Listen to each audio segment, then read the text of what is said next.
करेंगे thought of the day की जो आज का हमारा मोटिवेशनल पावरफुल थॉट है कि समय सबसे कीमती है। दुनिया में अगर सबसे ज्यादा कीमत किसी वस्तु की है, किसी चीज की है, तो वो समय ही है।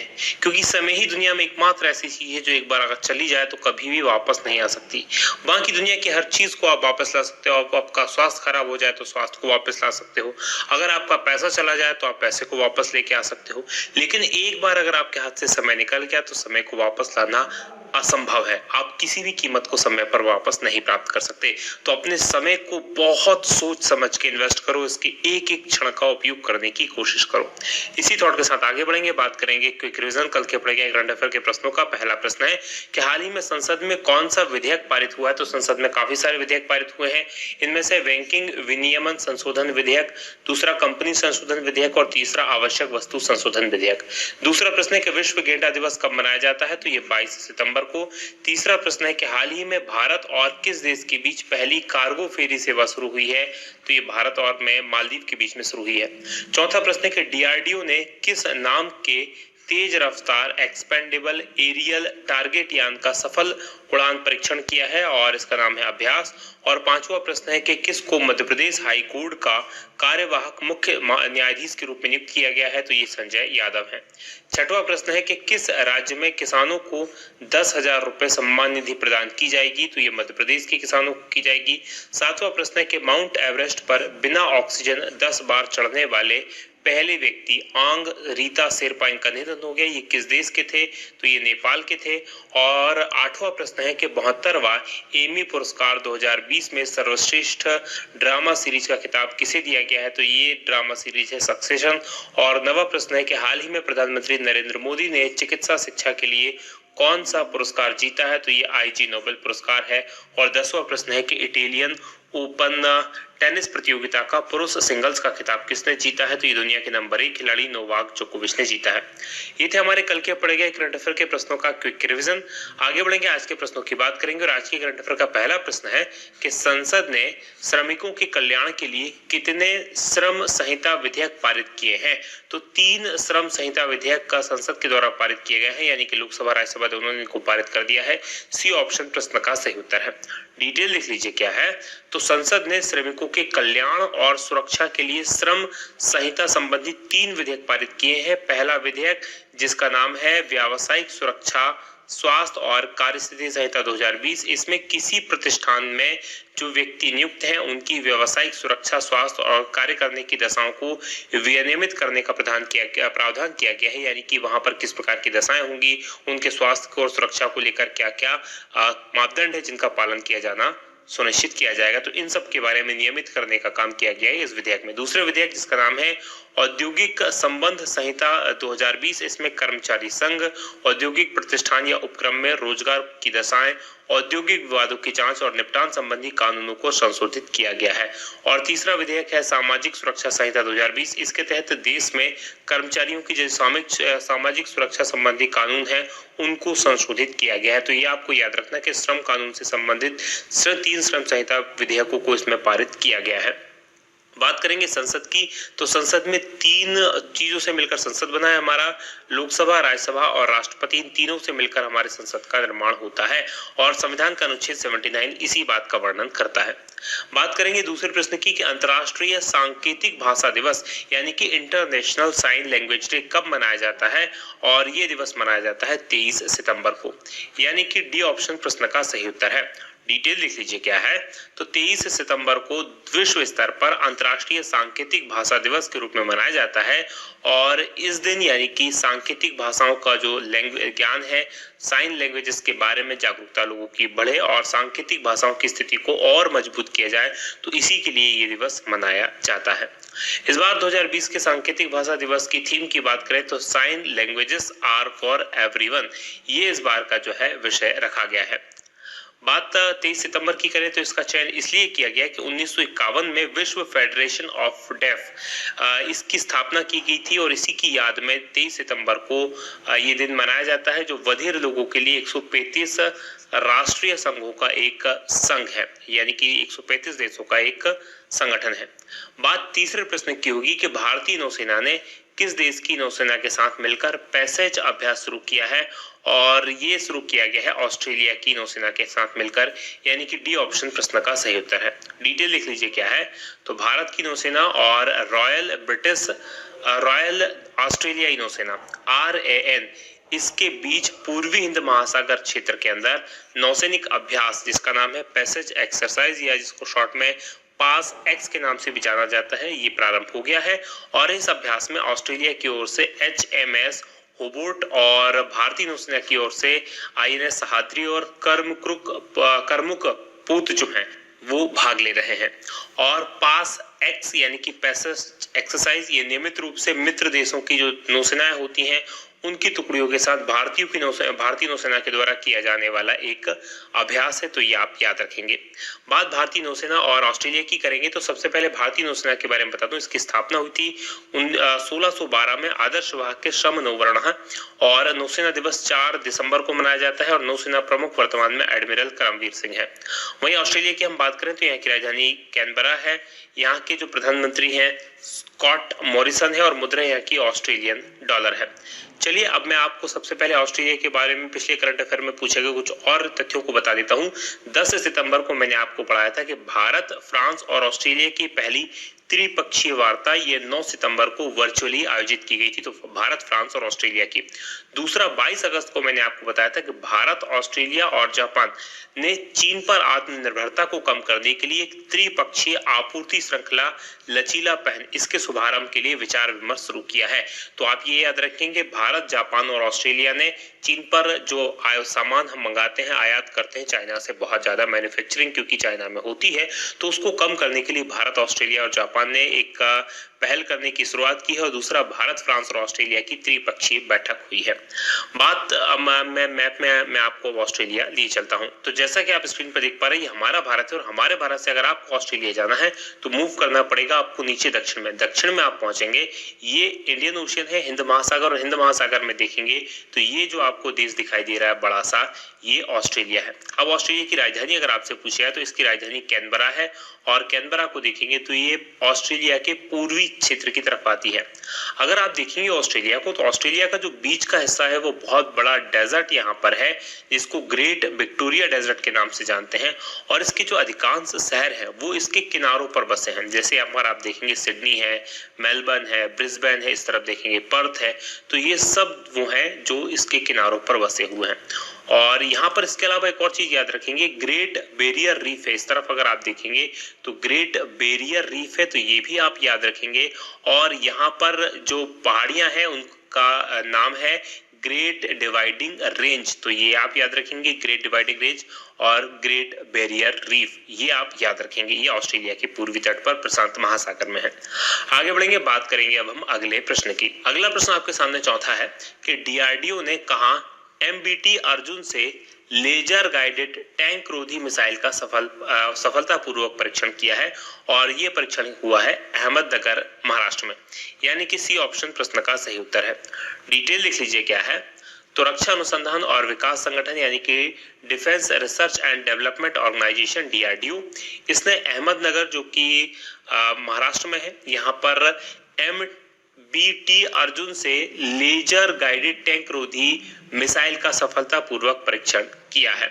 और ये जो armoured research and development establishment ARED Pune में स्थित ये एक संस्थान है। इसके अलावा high energy material research laboratory ये भी पुणे में स्थित है, और instrument research and development establishment ये देहरादून में है। तो इन तीनों संस्थाओं के सहयोग से इस मिसाइल को विकसित किया गया है।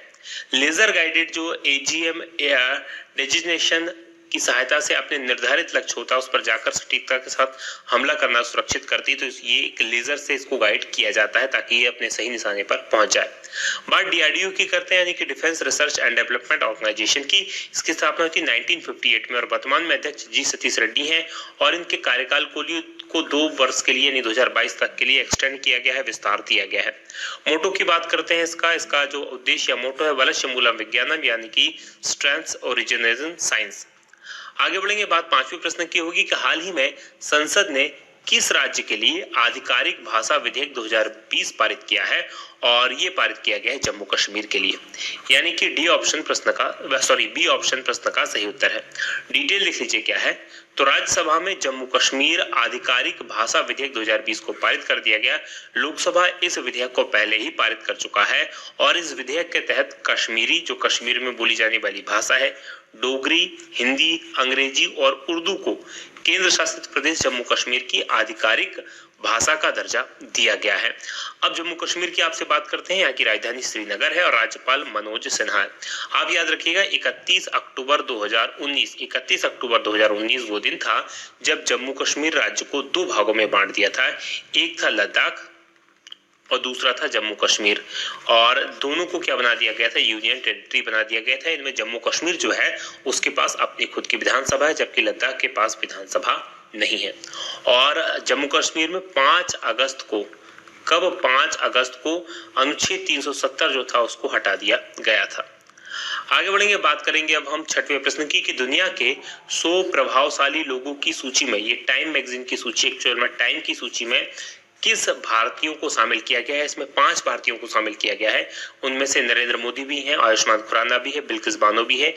यानी कि इस प्रश्न का उत्तर डी सही है। डिटेल लिख लीजिए क्या है।